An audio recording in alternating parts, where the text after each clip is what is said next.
Oke, standby, kamera ready, sound ready, 3, 2, 1, action.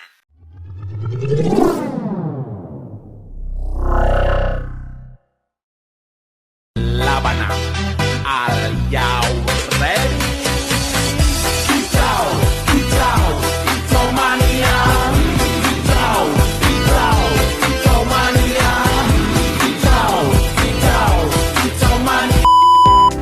Assalamualaikum warahmatullahi wabarakatuh. Perkenalkan, nama saya Valentina, NIM 877322047 dari UPPJJ Malang, Pokjar Jayabaya, Kota Kediri. Kali ini saya akan memberikan sebuah video edukasi mengenai automate online proctoring. Sebelumnya kita akan memulai dengan apa itu automate online proctoring.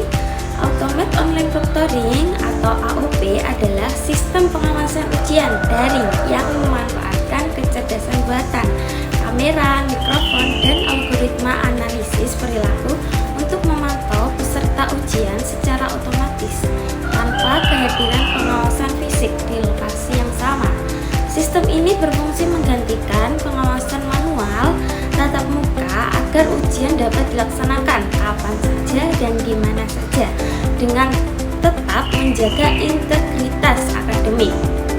Selain itu, bagaimana sih sistem tersebut bekerja?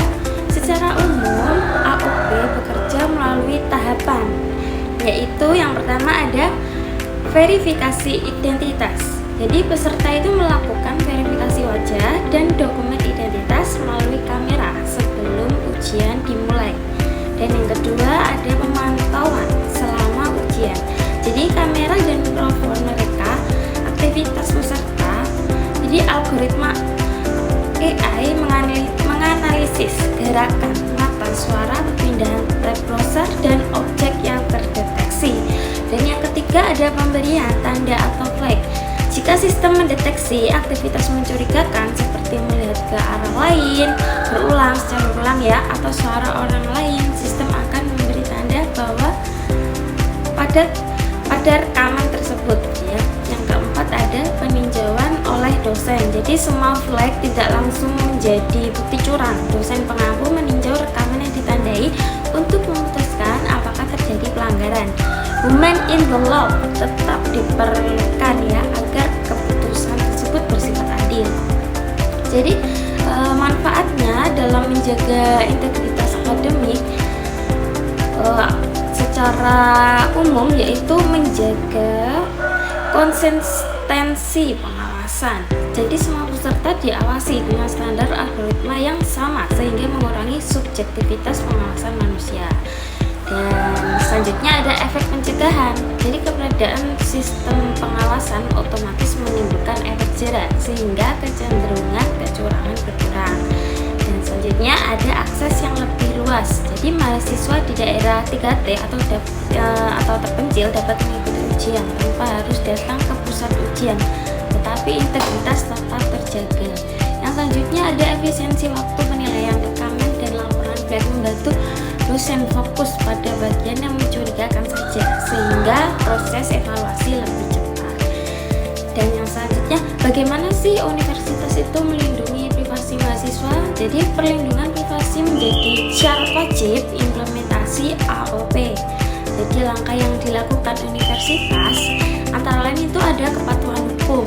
Jadi mengacu pada Undang-Undang Republik Indonesia Nomor 27 Tahun 2022 tentang perlindungan data pribadi, data biometrik wajah dan suara hanya dikumpulkan untuk tujuan ujian dan tidak digunakan untuk kepentingan komersial.